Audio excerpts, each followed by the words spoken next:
Restart that. Welcome back to another video from the Debate Room podcast. This is going to be a different type of thing. So, as you can tell by the title, we are answering the biggest question or asking the biggest question for every NBA team in the NBA. But this general thing is going to be different, something new. So, over the course of the season, basketball, football, honestly, anything, me and Q are going to be doing standalone videos, whether that's film breakdowns, draft content like draft boards, player comparisons, anything. We'll be doing that. Just us two. We might create a whole nother, like, not another channel, but like another show, another segment to differentiate from the actual podcast. But this is the first iteration of that. And so the NBA season is less than a month away. So we want to get out these videos really, really quickly. And we'll be doing different type of videos as far as leading up to the NBA season. And so you'll see some of those. But that's enough for the introduction. Basically, we're going to be doing the biggest question for every NBA team. I'm going to be doing the East, and Q is going to be doing the West. So we'll say the question, then we'll conversate about it a little bit, and then move on to the different team. Do you want to start, Q, or what? You can start. I think the I'll start West. with the East. So the Yeah. way I did it was I did it as far as the rankings in the standings last year. So basically worst to first. So obviously the worst team last year in the entire NBA and in the East was the Detroit Pistons. And obviously I'm a Detroit fan, a K Cunningham fan. So I was really invested in this one. And my question for the Pistons is who should they keep out of the young core? Because they're in the midst of a 4-year rebuild. Just added another young talent in Ron Holland, and also in the second round, Bobby Clitman. So they have a pretty strong young core. Have surrounded it by some vets this offseason.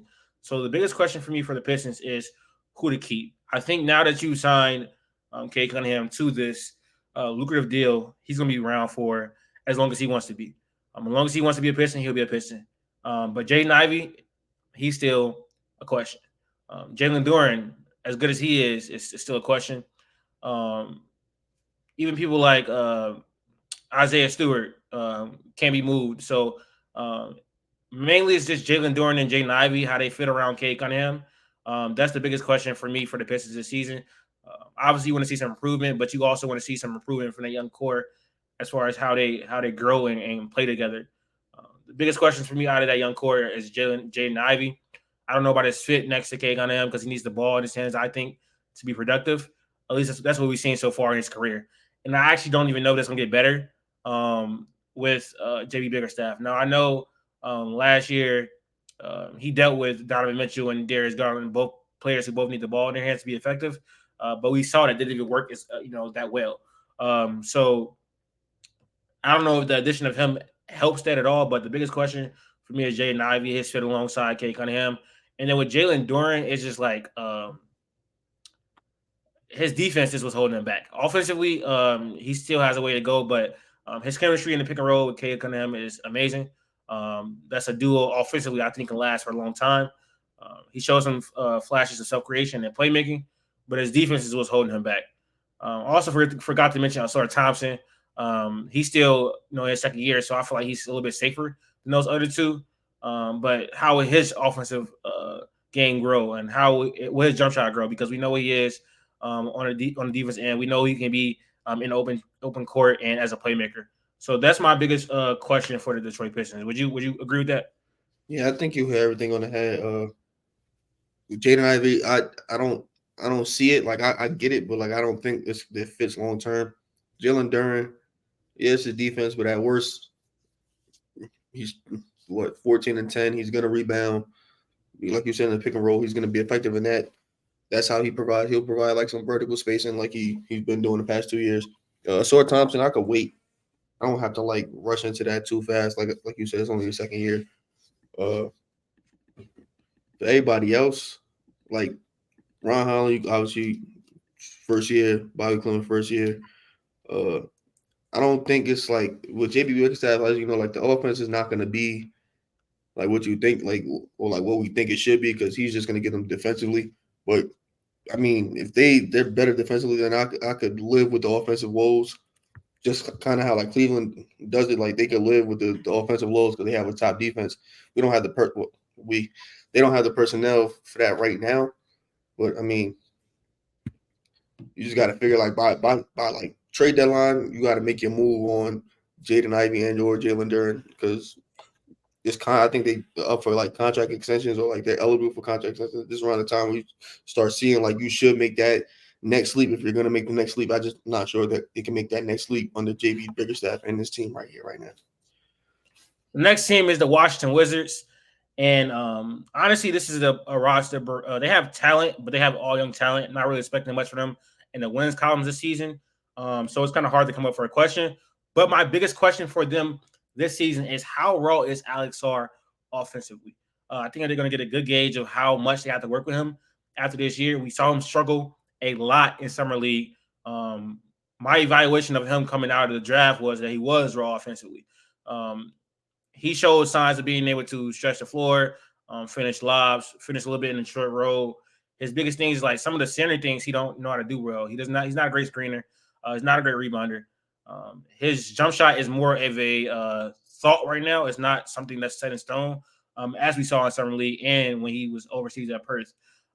So some of those like one for 12 performances, all that type of stuff, got to clean it up. And I think the biggest thing for them is Sarr's development this year, and also how raw is he offensively. They have some guards like that can be able to give him the ball.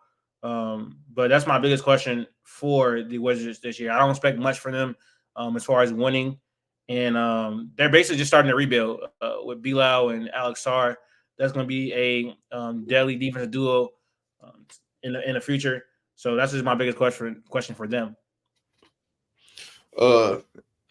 My questions for them is, well, what I want for them is to figure out is like what's their identity, like who are they gonna be, like because they had the Rockets like the past, well, before they got Ime Udoka, they were just running around playing AAU basketball and nobody was like learning or developing anything, and yet they ain't have no vets on the roster. But with this Wizards team, they got a couple of vets like Malcolm Brogdon's a good steady, like you think of him as like the version of Fred VanVleet for the Wizards, like a steady point guard, veteran, been there, done that, to help out Bub and whatnot.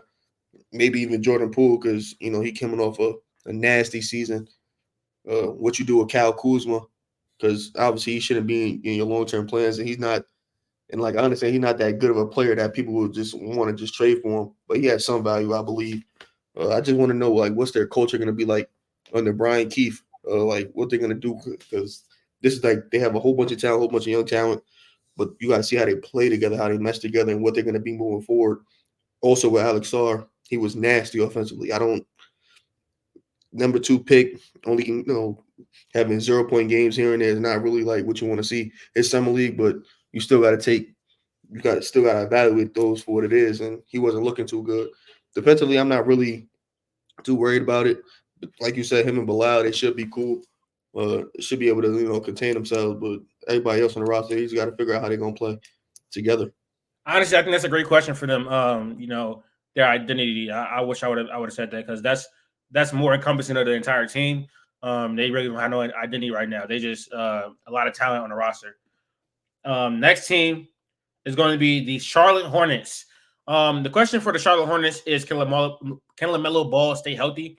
And if he stays healthy, this pairing, how does that LaMelo Ball and Brandon Miller pairing work if they can be 2 all-star caliber players? So obviously health, LaMelo's health, he is the franchise right now. Can he stay healthy? I think that's got to be the biggest question for the Charlotte Hornets. I would say the same thing. As with healthy LaMelo Ball, we expect them to be at least a playing team, and I think they got more, maybe not more talent, but more available talent. Like Brandon Miller is an upgrade from whatever he was getting from Gordon Hayward. Whatever people want to think of Miles Bridges, he's still like a solid NBA player. Mark Williams, you got to see what you're going to get from the front court, because I'm not totally invested in their front court. I don't think it's like that good, but it seems to work with Ball. Their first round draft pick, what's his name? You know what I'm talking about? Oh, Saloon. to James Saloon. Yeah, you gotta see what you got in him. See if you can contribute right away because you can't keep wasting Lamelo balls for like young gears, and he might axe out, and that's like your moneymaker. I do believe in Brandon Miller. I always believe in Brandon Miller, but he needs to take his little steps in playmaking and become efficient and finish at the basket and whatnot. I think that would be better with Lamelo Ball, but Lamelo Ball also has to be there. But I like their coaching staff. Like I like Charles Lee. I like what they got going on. I just got to see it on the court. Next team up is the Toronto Raptors. And my biggest question for the Toronto Raptors is, can they sustain some of that production we saw from their big three last year at times in the season? So Scotty started the season off really, really well. He was looking like an all-star level player, and then he got injured. Then after the trade deadline, they acquired RJ Barrett and they acquired Emmanuel quickly. And those two both had really, really good second halves of the season. So can they all sustain that at the same time? Can they work together? Because if they can, I think this team can be a sneaky play-in team, possibly a playoff team, if they can sustain that, continuity together and also be playing at a high level at the same time. Now, I think this is very important because they have a lot invested in them. I obviously just gave Scotty the rookie max. You're paying RJ Barrett upwards of $27 million a year for the next two seasons. Then you obviously signed Emmanuel quickly to 5 years, 175. So you have a lot of money invested in these players. I think it's like 100 million in 2026. So you want to see they be able to sustain this, sustain the level of play that we saw at times last year. Because I don't know if this is the type of three people we build around. So you want to answer that question really quickly. I think I already know the answer, but for their clarity, they need to know the answer. Uh, they were in a good team per se, but they were like a middling team before they made their like the Pascal and OG trades. I think people like forget that. Like they seen the scoring numbers from RJ and quickly, and it was like okay, but it's free runs right now. After everybody got traded, that was a bad team. Like Scotty was putting up numbers, but I think it was more volume. My real question for them is like, what is Scotty? Like I think I know who Scotty is, but like, what really is he? What's quickly? They paid him a lot of money. Now they're paying him, Scotty, and RJ because he already got the contract from the Knicks. Now they're on a pretty RJ's on a decent deal, but not for like the player I think he is. What is your real expectation and direction with this team? Because there's still I think some holes that need to be filled. Like I still think they would rather have a better, or maybe they might not rather have a better point guard than Quickly, but I think they need a better point guard than Quickly. I think they still need a better front court piece, maybe somebody that could space the floor. Uh, I floated Karl Anthony Towns to the Raptors just because he could space the floor. He's 25 and 10, but that still might mess up the dynamic of the team. And what goes back to Timberwolves, they already got their own issues. Just are they shooting for a playing spot, or because I don't know, like if that's like the best seat, like the best like the destination for them for the money that they're paying. Like they need to find out like right here, right now, like can Scotty be the number one on the team that takes them deep into the playoffs? As of right now, the answer is no. Next team up is the Brooklyn Nets. Not too much to say about the Brooklyn Nets. They did an amazing job this offseason getting their picks back. So my question for them is, will we get Cooper Flag? That's really the only question I have for the Brooklyn Nets. They are going to be one of the worst teams in the league. I can see someone saying, "What is Cam Thomas?" But honestly, I know what Cam Thomas is, and he'll be a efficient take commander. Like he will lose them games efficiently. Not him being efficient, but like they will be losing a lot of games this year. That's my biggest question for them this season. Will they be getting Cooper Flag, and can he change their franchise? Same thing, but also, what are you going to pay Cam Thomas? Because they're going to have, he's going to go out there, like I said, the last episode we did or the episode before. He's going to go out there. He's going to put up anywhere from 23 to 26 points per game, and he's going to want some money. He's seen Emmanuel quickly get like what 30 mil a year. He gonna want that same piece of change. He gonna want that Emmanuel quickly Tyler Hero money. I don't know if Brooklyn like is gonna pay them or they're not gonna pay him. Like that's my question. What are you gonna do with Cam Thomas? Because I don't think he's a player that's suitable for like winning, especially if you bring in like a Cooper Flag. Like you just paid Cam just to pay him. I don't think we should just be throwing around money, even though you have to spend money. Next, Also, what they my gonna bad. do with Cam Johnson and Dorian Yeah. Finney-Smith? What they gonna get back from that? Next team is the Atlanta Hawks. My question for them is Trae Young the future? For a number of years now, they have we have seen in the media floated trade rumors for him. I think he's a very hard player to trade, not because of what the player he is, but his fit on teams, with him being needing the ball as much as he does, his contract. But their biggest question is Trae Young in the future, and I think they will probably find that out this season. I don't think he's a number one on the championship team, but with what they got going on, there is a situation where they can hit the reset button and try to build around what they have and future draft capital. The biggest thing is the only team they can really trade for, trade Trae Young to, is the Spurs, which would make sense for them to get some of their picks back in the future so they can actually tank. Problem is, we don't know if the Spurs actually want Trae Young, or what other teams want Trae Young. So that's my biggest question for the Atlanta Hawks: is Trae Young in their future? I think that should be the consensus question because by trade deadline or by Christmas, you should know what this team looks like. You could tell the direction of the team based off like what everybody else is doing in the East also. Because if everybody else is going crazy and the Hawks are still middling or even below, then you know this ain't it, and you just gotta pivot now. Uh, I don't know where he goes or where they could send him enough to like get back proper value, especially for picks in this upcoming draft right here. That should be loaded, especially in the top half. I don't, I'm saying I don't know how they maneuver that, but they need to find some way to get some first round capital like this year, like this upcoming draft. If not, then you're just wasting another year. Trae Young, another year money. But I mean, I guess you could see what Zachary got, but I don't think you expect him to be your second best or third best player. I wouldn't. I think maybe he could be a third best player, but that depends on who the 1 and 2 is. And Trae Young, I think, is a 2, and he needs to be in a better seat. Like obviously, a place like the Spurs will work.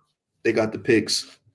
They kind of need a point guard, maybe, uh, but I don't think Greg Popovich wants him. I don't think he has like a robust market. So Atlanta, they're just stuck in a little like a hard place right now. They just got to see what it looks like at least for 3 months of the season. My next team in the East is the Chicago Bulls. My question for them is Josh Giddey good enough to sign to an extension? And I think I know the answer to that, but I think Josh Giddey will come out of the season and put up quote unquote numbers, maybe like 17 points, 8 assists. Might not be efficient, might not lead to any success or winning, but then there'll be pressure on them to sign him to an extension next off season, and they run that risk when they trade Alex Caruso for him. So it's really to see how good Josh Giddey can be with the ball in his hands, because I think despite a lot of people's opinions on him, in my opinion on him, he has shown some flashes. It hasn't been efficient, and OKC was better with him off the floor. But that's the Bulls' biggest question this season.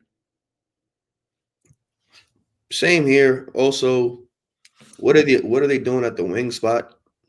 And what are they doing with Zach LaVine? I know he says he's gonna buy into whatever role, but having Zach LaVine on your roster, you're gonna play him, and when things get tight, you're gonna naturally defer to play like Zach LaVine if he's on the floor, and that kind of stunts the development of everybody else. Like Kobe's a team player, but Kobe just watched himself go crazy last year for his standards. He's gonna want to just keep ramping that up. Bring a Josh Giddey who's like I said 2 episodes ago, he's ineffective when he doesn't have the ball. He doesn't really can't do anything, so he has to have the ball. Uh, got Io. Io's not in the world beater or anything, but he played good down the stretch end of last season. You got Lonzo Ball coming back. What are you going to do with that? They just got a plethora of guards, and then you got the Vucevic. What you doing with Vucevic? Because he's not. He's a high volume, low efficiency big that's not suited for their future right now.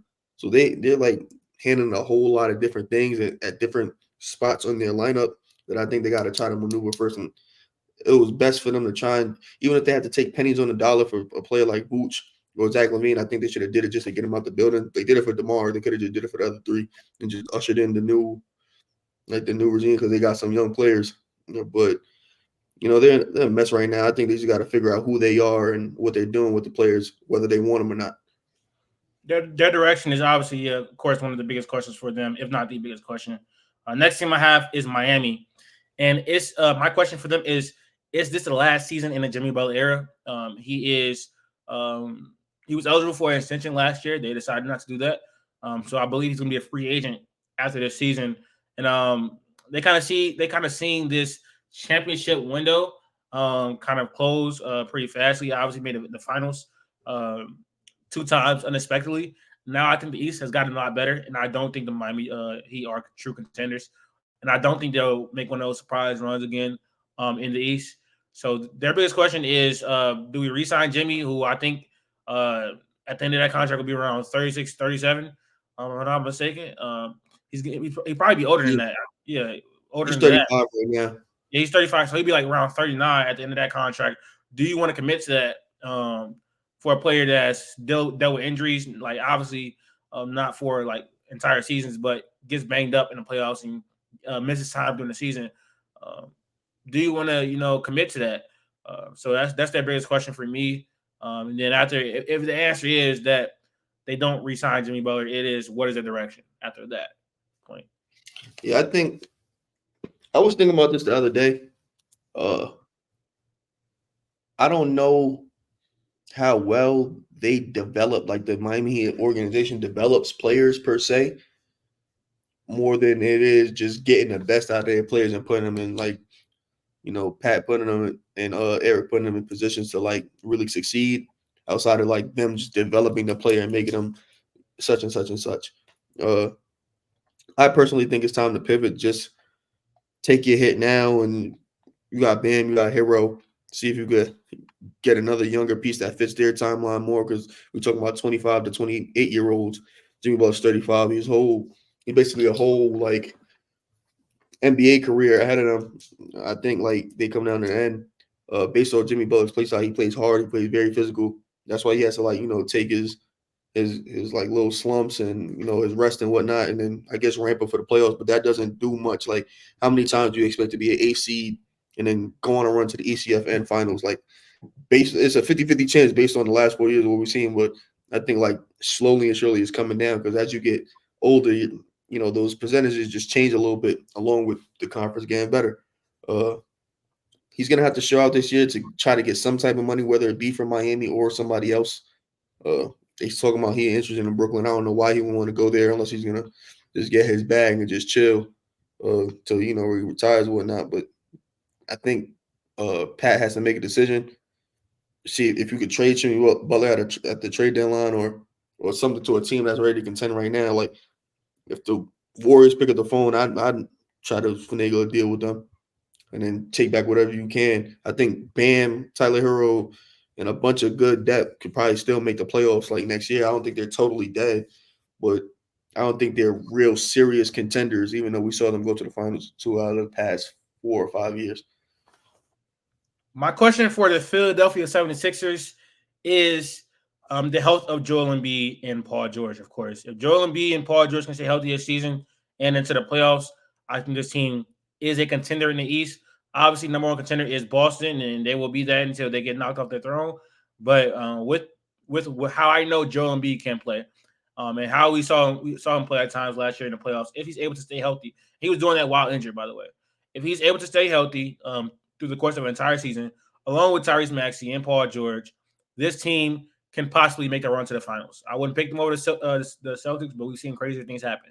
Injuries come into concern, all that type of stuff. So if they are able to stay healthy, I believe Joel Embiid is a top 5 player in this league. I believe Paul George is a top 30 player in the league. And also believe Tyrese Maxey is a top 30, 35 player in the league. So with that level of talent, what they have on their bench, at that point, the only thing would be coaching, and I believe in Nick Nurse as a coach.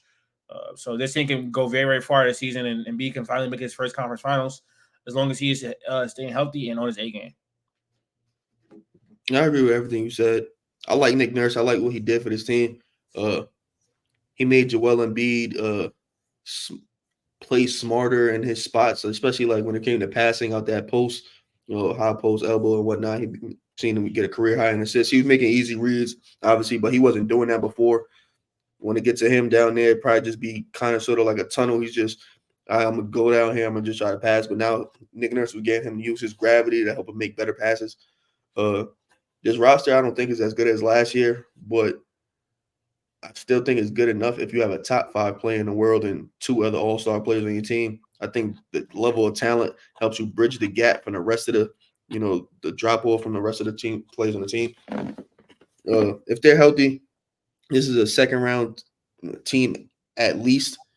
If things go right, they can make an ECF. I know that's kind of crazy to say when we're talking about Joel Embiid and the Sixers, but this is saying that if things go right, they can make an ECF. If they get a favorable matchup, preferably getting a top 2 seed, then they definitely, with the lightened load, I don't think Joel Embiid's going to go too crazy this year. Just because he already got the MVP. He's solidified with that. He's going to score around 25, 28 points per game. But just his lower, the toll that he's taking, he could take games off, like kind of like game manage through the game, how like LeBron used to do and whatnot, like just coast here and there, coast for 2 minutes, coast for 3 minutes, because you got Paul George and Tyrese. You could chill possessions and then they'll just cover up the slack, and that could allow him to stay a little bit more healthier. Hopefully, he's a little bit more rested come the end of the season. Maybe that just might be the little bit difference they need to make that next step.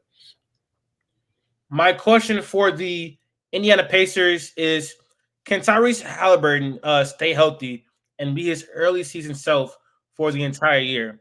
They obviously acquired Pascal Siakam, so I'm not expecting 26 and 12 for him for the entirety of a year, but maybe like 24 and 10, being very efficient.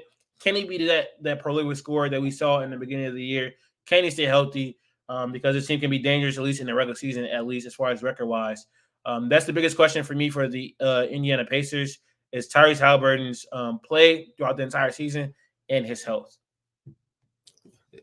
To piggyback on that, it'd be that coupled with I want to see what it looks like with Pascal for a full season.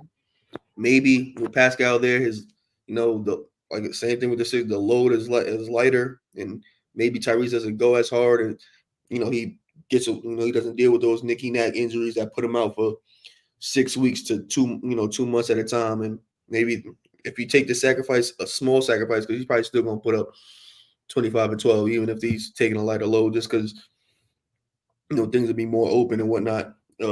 Maybe that'll help him sustain his numbers through a whole season.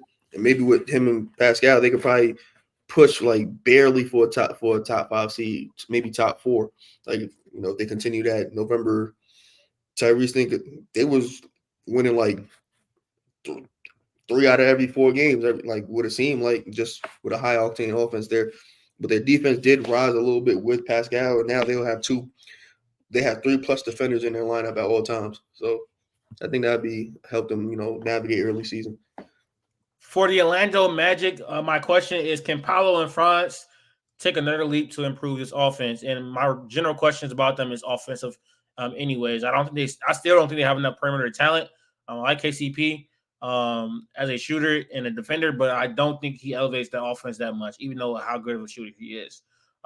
With Paolo, at times last year, he was very inefficient. I mean, he's a very inefficient player at this time in his career. He settles for jump shots too much. His finishing, honestly, isn't that great at all. So you need him to improve that. Obviously, that'll help if he has better spacing. Franz's entire jump shot fell off, even though he was still efficient last year. His entire 3-point jump shot was just gone. It was putrid. He's still able to get to the pan a lot. So my biggest question for them, and I think their biggest path to another step, is improving this offense, improving their perimeter creation, and that starts from inside development from Paolo Banchero and Franz Wagner. And also Jalen Suggs. They believe in Jalen Suggs. They're gonna give him full-time point guard duties. I think it starts with him. Like, I'm not saying I'm okay with Franz, shooting abysmal from 3. What I am saying is he still managed to be very efficient player without having a jump shot. So I don't think like he could slowly bring that on. Like he's still he's only going into year 4. I think Jalen Suggs, if they want to unlock anything, either Jalen Suggs, whoever's playing at point guard has to be able to run this offense, make this offense better. Whether it be because you've seen he had a career shooting year. Now can he combine that with up playmaking and full control of the offense? Maybe lighten the load on Paolo a little bit. Maybe If he's less tired, he might be more efficient. Like, something just try to make it everything easy for your two best players, and then from there on, everything trickles down, and they could be a better team overall. I think their defense is going to stay the same. They just need to be some type of middle of the pack offense, maybe top 13 if they want to like really be contenders. I don't think that happens this year, but we got to at least see some type of signs. I agree with that. For the Cleveland Cavaliers, my question is: does the Darius Garland and Donovan Mitchell backcourt work? Since we've seen these two players together, I think Donovan Mitchell has been really, really good. I think Darius Garland was actually really good in the first year. Obviously, didn't manifest in the playoffs, but last year was a disaster as far as Darius Garland was played. So we want to see if they're able to coincide in the backcourt together. And I think Kenny Atkinson could definitely help that, along with Evan Mobley's growth as an offensive player. But I think both of these players kind of need the ball in his hands. I don't think Donovan Mitchell is that great of an off-ball player. I don't think Darius Garland is a great of an off-ball player. So Kenny Atkinson is going to have to find some way to make this work. They also have to stay healthy, which I don't think is a really big problem for them. But if this team wants to take another step into contention, then we have to answer that question this year, because if we don't, then one of them has to be moved or something like that to maximize the offense. Yeah, the Darius Garland, the thing with him, I like Darius Garland. That's one of my guys. I watched him put up the same exact season he had with before Donovan Mitchell, with Donovan Mitchell. You know what I'm saying? Like I seen him do the same exact numbers, same exact efficiency, like almost to a T. Like I seen him do it. This year it was a drop off, but he missed a lot of time. He's always getting hit in the face some way, somehow. I don't know what it is with him. Like he just orbital bone, teeth, whatever it is, he's always getting cooked in the face. I think they could. I don't think it works, but I think I don't think it works in terms of like winning a championship, but I think they can work together. Like I've seen it. Seen them be fun, and like I seen them, be just as efficient together.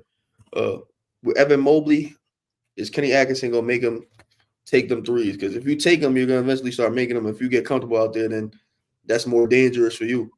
I seen that something like I think a couple months back that they signed Jared Allen, knowing that they're probably gonna trade him. I don't know how true that is, but if they do, the easiest spot to trade him to get back a play that kind of helps their offense would be New Orleans, and that goes into a different question I got later. But it's that front court is what I'm really worried about. I could get care less about the back court because I'm cool with great offensive players. It's what is clunky in the front court. I want to know what that looks like this season, or if they make a change somewhere right there. I agree. That's also the next question. The front, the offense. It's like literally the backcourt fit and the front court fit are also Evan Mobley growth as offensive player, and I think Kenny Atkinson is going to try to make him more so like a Brook Lopez. Not like obviously he's more talented than him, but I think as far as just taking threes and unlocking that aspect. For the Milwaukee Bucks, can Dame bounce back from his down season last year? And his down season was still like 24 points per game on really good efficiency. Showed up in the playoffs a bit when Giannis went out. Also, another question for them I would have is Giannis' health, because back-to-back postseasons he got injured. So those are my questions for the Bucks. Is Dame's, can he have a bounce back year? We know he dealt with a divorce, wasn't able to get trained in the offseason because he didn't want to get hurt. And he had a whole bunch of stuff going on in his life, just fitting next to Giannis, not being the main guy, trying to be both of them going on a night-to-night basis. Those were some of the issues last year, and so his play this season and Giannis' health, biggest questions for me for the Bucks. Same exact questions. Same exact. And as you know, I'm kind of high on the Buck. I'm higher than most on the Bucks, I would say, because I don't see a lot of like Bucks love. Like I believe if you have a high scoring guard and it's next to a player like Giannis, who I'm not so totally sold on his offensive game, but I'm not going to excuse his impact and his dominance. We know healthy Giannis with this Bucks team, damn it, like, and it's just a solid Jrue Holiday, like solid players, decent on offensive end. I understand the defense is, backhand. I don't think Jrue Holiday's defensive ability is the reason why they won 55 plus regular season games. Like I don't think I would, say that. I'd say just Giannis being a top 5 player, top 3 damn near consensus. is the reason why they win in 50 games. You saw them with abysmal coaching with Adrian Griffin. They were still a top 3 seed in the East with like 30 wins and 13. Like I think they were like 30 and 13. Adrian Griffin technically was the coach of the All-Star game because they were still had a high record. They just weren't playing playing good. But I think that had to do a lot with the Dame situation. I think when one of your 2 best players is going through a lot and their players affecting, that will drastically change how you view the team. I think they have a good shot as any of the top 4 teams just to make the ECF and potentially bounce the Celtics if everything goes right. I think Giannis, he probably thinks he's the best player in the Eastern Conference, which I'm pretty sure he is. I think he believes that he can make it another finals. Most people think he can. His last real run, he lost the Game 7 in the second round, and he was missing his guys. So like, I think if Dame is coming back at least 90% of what he was the last 2 years in Portland, I think they're easily a second round, potentially ECF team like in the way-in. And their off-season additions, I think, complement what they want to do perfectly. My question for the New York Knicks is big depth and health. They don't have it. Well, Precious Achiuwa is their center on the roster. Mitchell Robinson is out until probably December. So will they trade for a big? That's going to be a big question for them, even going into the playoffs, because Mitchell Robinson is injury prone. So we don't even just pencil him in to be there in the playoffs. So their big depth is going to be a big thing for them. Obviously lost Isaiah Hartenstein last year. I mean, in the offseason, pardon me.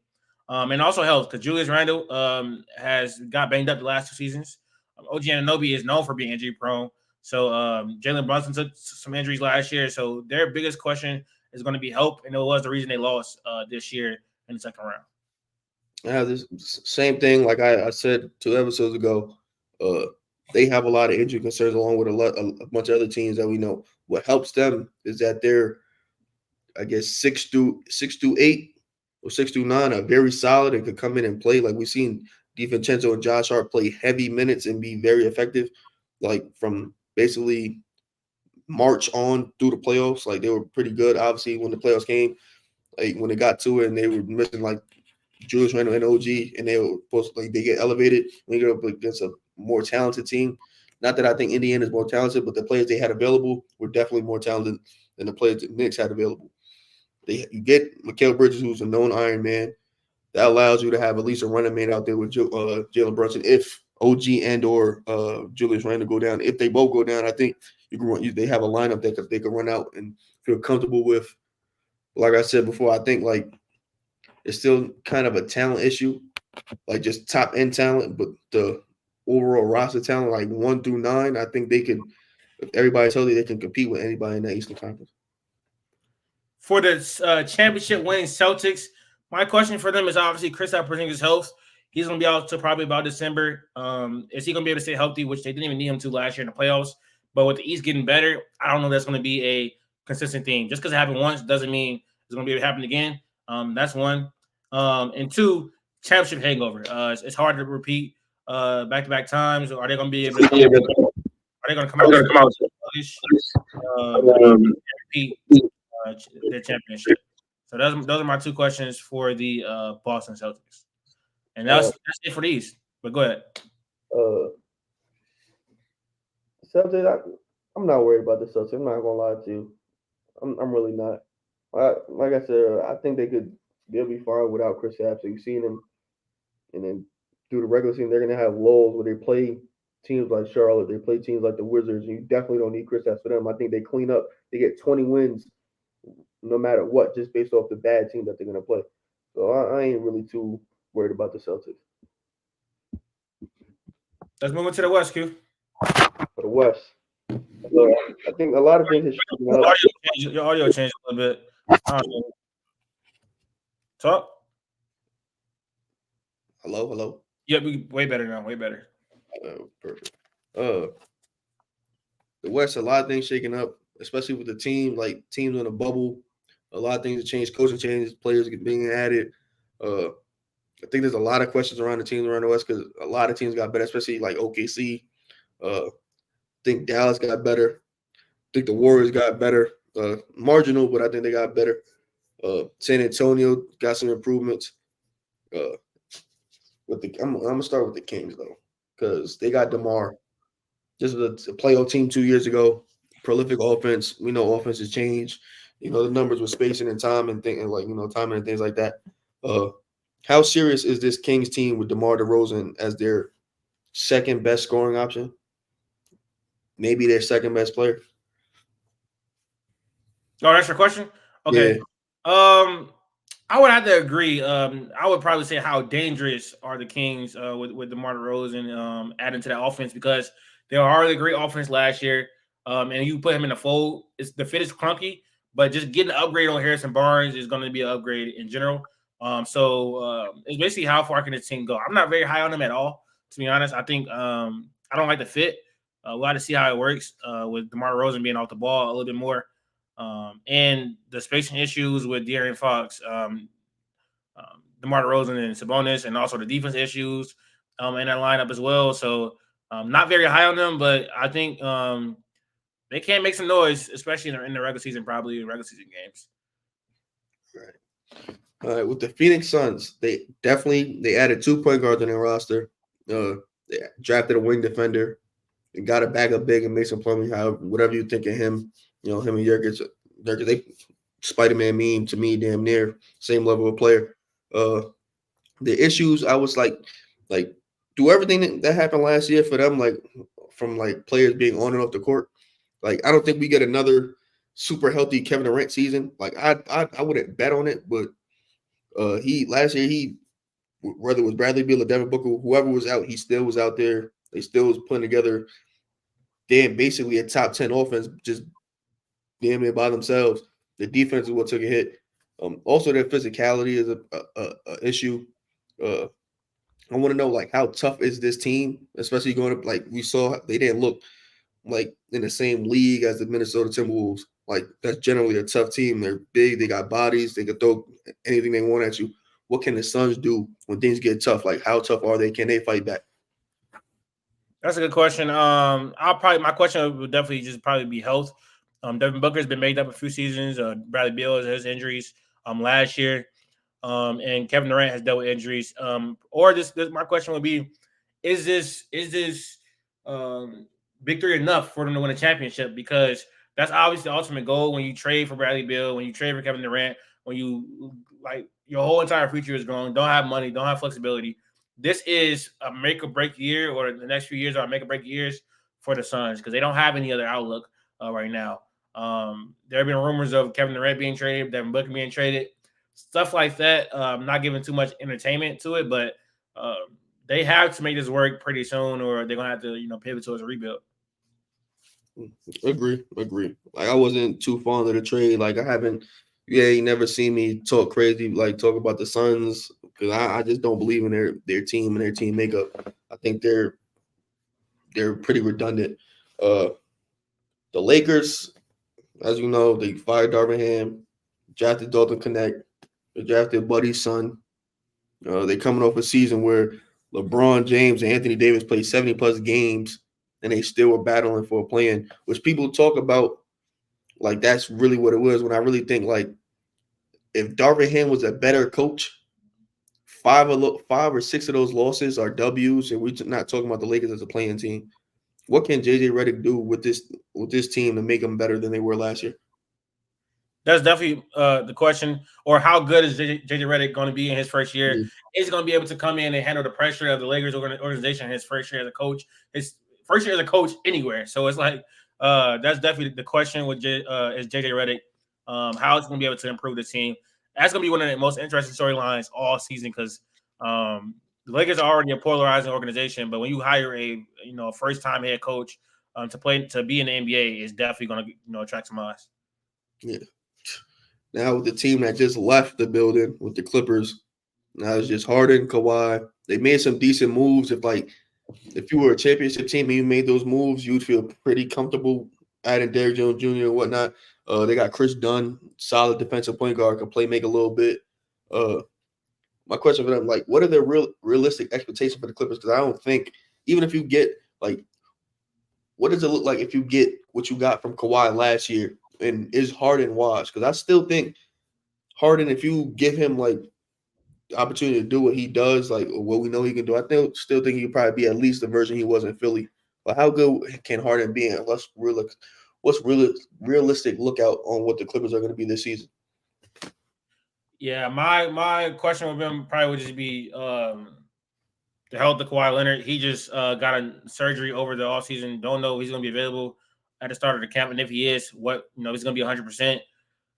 Things that went bad really fast for the Clippers. I don't think if he's not healthy, they're definitely not going to make the playoffs, and they just lost Paul George for nothing as well. But I think they can still be a decent team just because they have Kawhi Leonard, and I think James Harden is still a pretty good player, still a top 40 player in the league. And again, you did say they added some good additions, but in this Western Conference, I don't know if that's going to be enough. Just because they're in the conference they're in. That's my question for them.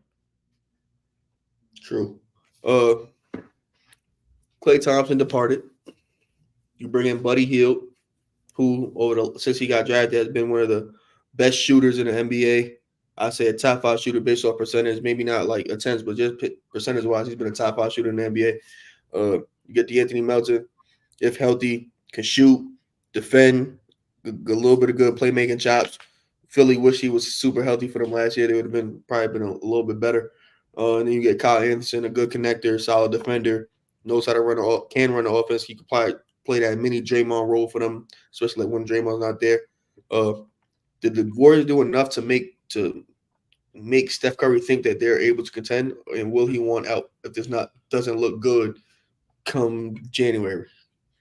That is my question. How impactful were the offseason moves, and how much will they miss Klay Thompson? Will they have to rediscover their culture again after losing one of the most integral parts to their organization? I think is a question for them.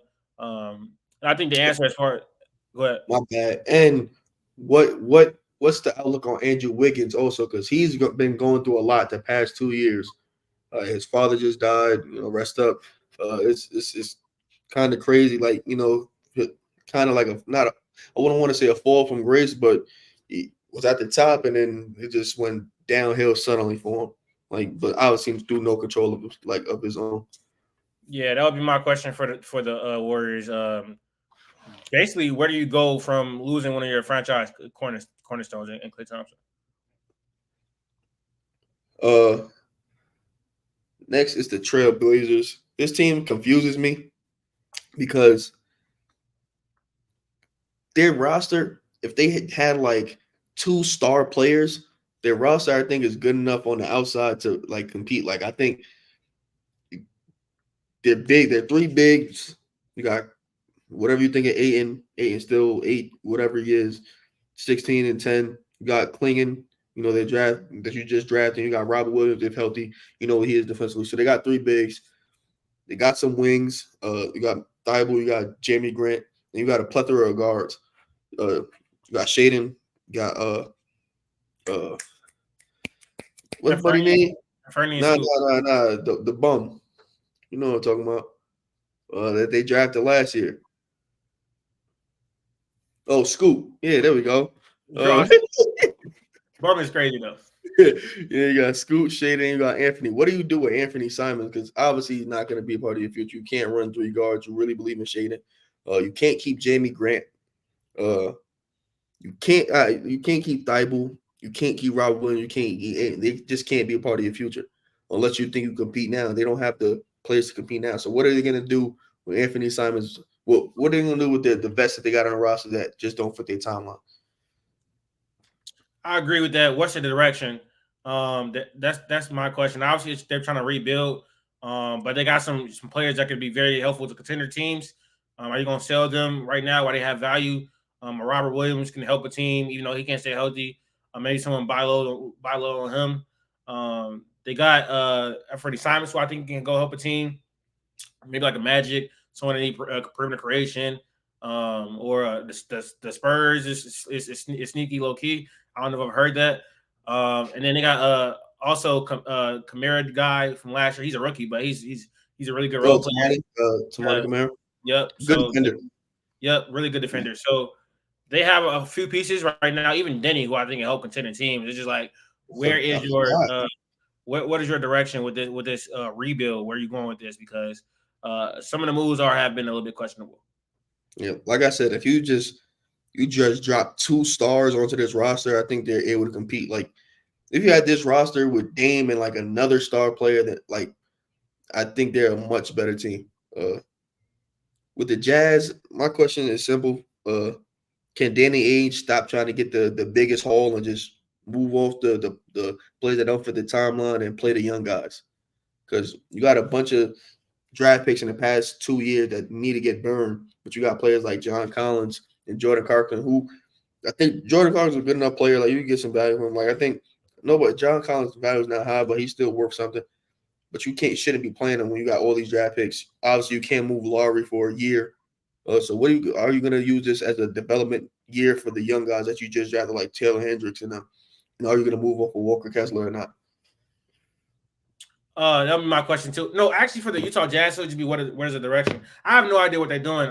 Some of they're trying to like mini rebuild, but then they have enough good players on the roster where they get a eighth pick, a 10th pick, and it's like you need a franchise changing talent to further this rebuild. And then you have this obviously star player, Lauri Markkanen, who is now on the same timeline as the rest of these players on the roster. You have a lot of talent.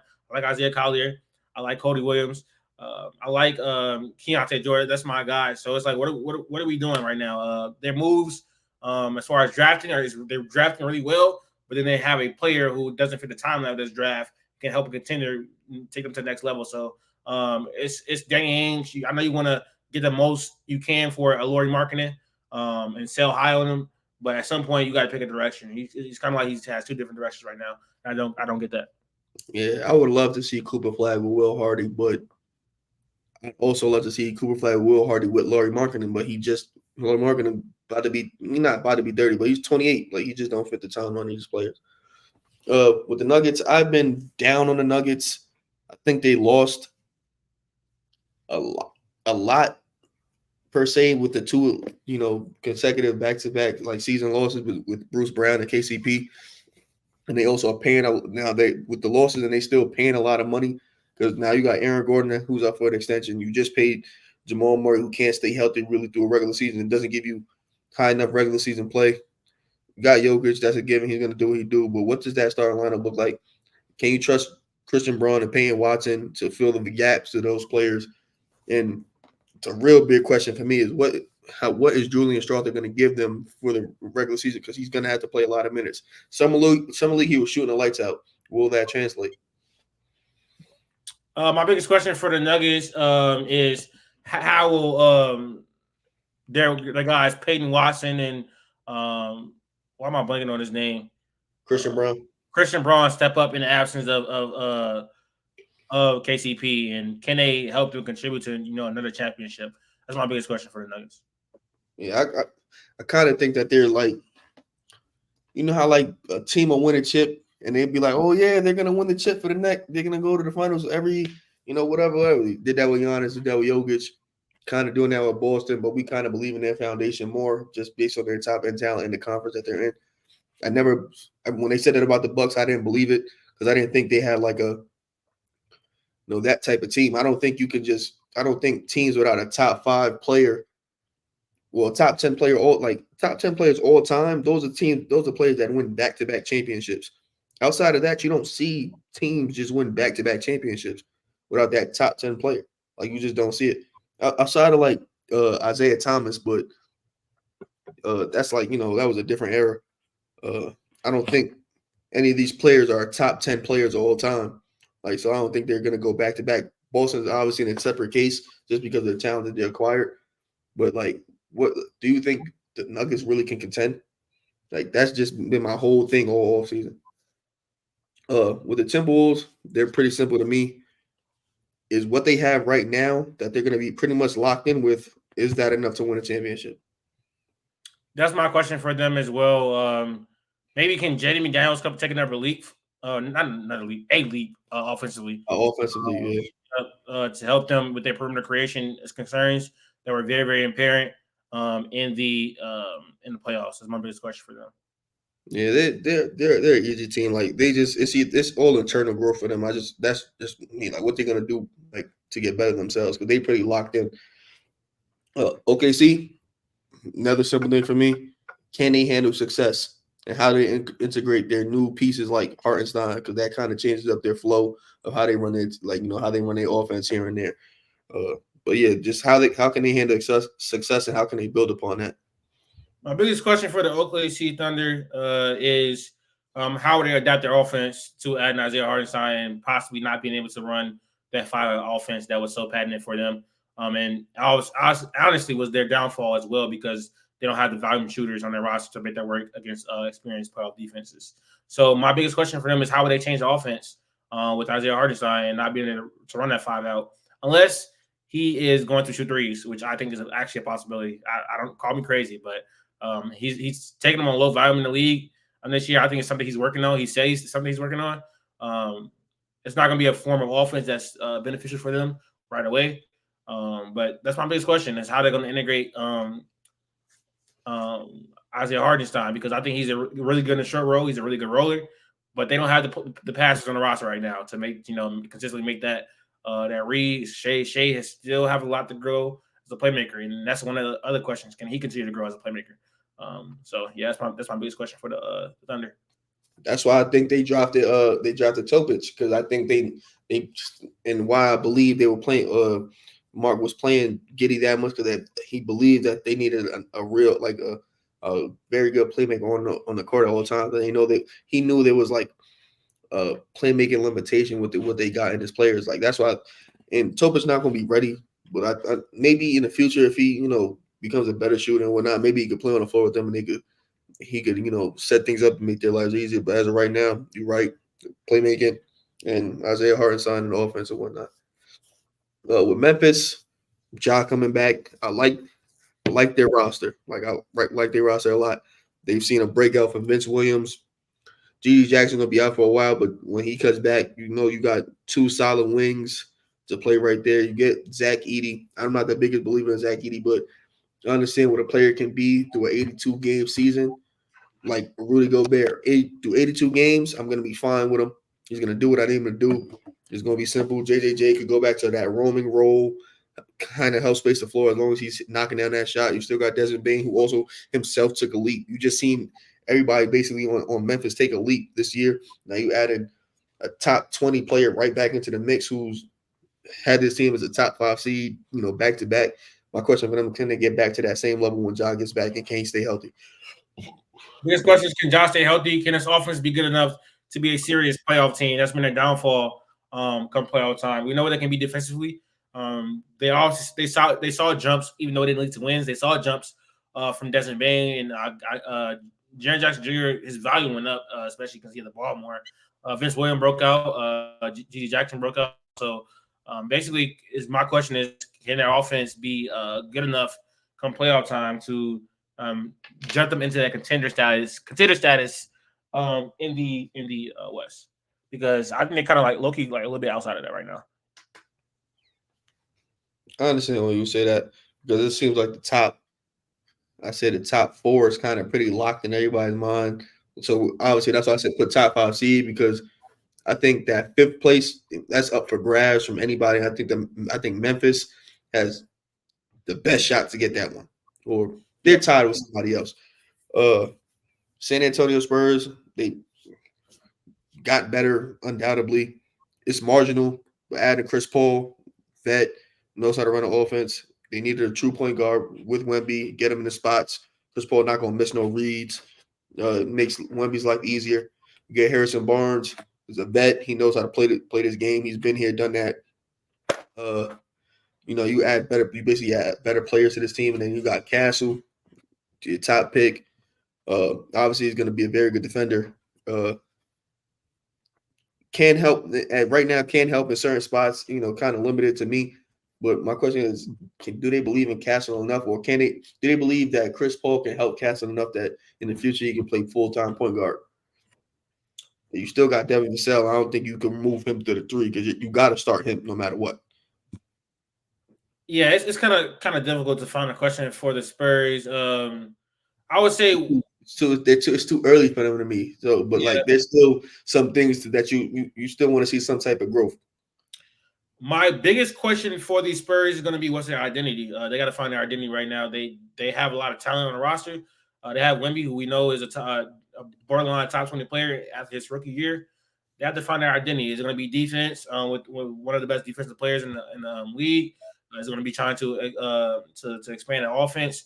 They have to find their identity alongside their franchise player, generational talent. Because I don't think they have it right now. They don't really have an identity. Because it used to be defense, carrying the ball with Coach Pop and Tim Duncan and them. But right now they don't have it. So that's they have an organizational identity from that dynasty. But this team, a change in play style identity, like what they are on the court has to change for sure. With Dallas, I think Dallas upgraded, like in my eyes, tremendously. Like marginal for somebody, like somebody would say it's marginal moves, but I think if for a team that just made the finals, marginal moves are what you need. You don't need to make big slashy moves, but that's how you mess up a team. This is another year with Lively, a whole year with Gafford. Now you got a good, two big rotation. I think they upgraded, added Najee Marshall. I really like Najee Marshall. He's a Swiss Army knife. He can do it all on the court. You get Klay Thompson, steady shooter. He's not the defender he once was, but he's still not the worst defender. I think you upgrade massively as swapping him out with Tim Hardaway Jr. If you want to look at it like that, you get Quentin Grimes, who could be a good point of attack defender, and if he could get back to what he was shooting like 2 years ago, it's definitely an upgrade. I think they made some solid moves. Now I got to see. What I really want to know is like what they're gonna close with. Like I want to know what their closing lineup is gonna be, because that's like are you gonna go offensive? You run, your two guards plus Klay plus PJ and Lively, or are you gonna swap out Klay for Najee Marshall or Quinn Grimes because you need some defense? And I want to know what their closing lineup is gonna be in close games. My biggest question for the Dallas Mavericks is their perimeter defense. I think it took a hit last when you lost DJJ. You obviously added Najee. But when you have a lineup of Luka, Kyrie, Klay Thompson, PJ Washington, and Derek Lively, you have three people who I think are not great perimeter defenders. Especially Klay used to be, but now I think he's better guarding like 3-4s. The guard defense is going to be, I think, really bad come playoff time. So the way they deal with that, and Jason Kidd being able to funnel people to the paint and employ that defense what they did in the playoffs, that's my biggest question for them, though, because the perimeter defense is probably going to be very bad. Because you subbing Najee for Klay, you take a hit in the shooting department. Even though Najee hit like I think around 40% of his threes last year on low volume. So the perimeter defense and the balance into that with the offense is going to be my biggest question for them. Yeah. For the New Orleans Pelicans, it's a lot of buzz. Like it's a lot of change of parts right there. They have a lot of decisions, not a lot of, but 1 to 2 decisions that they need to make. They need a center. They need to find out what they're doing with Brandon Ingram. Like those are my only questions. Those should be the only questions asked. I think Zion, for all the reports, he's ready to go. Got slimmer. I think they say he's going to play him at the 5. David Griffin, alluded he's going to play at the 5.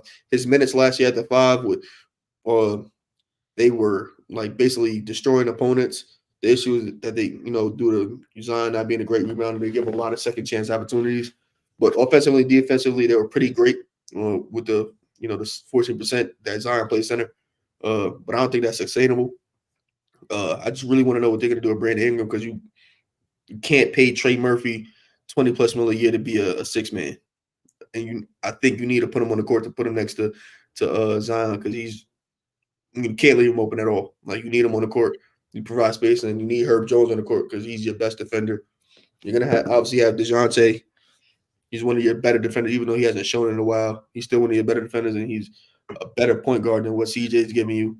I don't know what you're going to do with CJ, but I don't think he has enough value to trade. The best person to trade right now is Brandon Ingram. So what are you going to do with him? Biggest question, I agree with you. Brandon Ingram, also their center depth, or their center at all, honestly. And I still have questions about Zion's health. We've seen it for 1 year, but again, he got hurt in the playing game. So is Zion going to be able to stay healthy? It's going to be a looming question for them, probably for about 2 more seasons until he proves it on a consistent basis that he is able to stay healthy. Last but not least, the Houston Rockets. they're in that position, like not the Pacers, so to say, but like they have a lot of like the Pacers have to make a consolidation trade. Houston Rockets in that same predicament. They're in that they basically damn near made the play-in last year, game or two off, maybe a tiebreaker here or there. They got a lot of young talent. They can't play 12 guys, 20 minutes a night. They just can't do it. They need to find their solid 8 or try to package 2, 3 of them and some picks and insert a star. I just don't know if it's too early to be thinking about adding a star player and disrupting what Ime got going on. But my thing is like, what's their next move? What they're shooting for? Because I don't think they should be shooting for the play-in because they were basically there last year. I think they need to make I want to know if they're trying to make a playoff push and what's gonna get them over the top to get them there. Yeah, my question for Houston Rockets is Jalen Green worth a contract extension? Can he be consistent? That's their biggest question. Also, Sengun, because I must say Sengun too. Like, are they both worth a contract extension? Yeah. If they're not, do you package one of them and get a star back? Yeah, so like they have to make. I think that's their next move because they got too much young talent that they can't play them all. Yep. All right, that was our biggest question for every NBA team. We're gonna be back next Friday. Well, this video might come out Saturday or maybe even later because I gotta put out another video from earlier this week.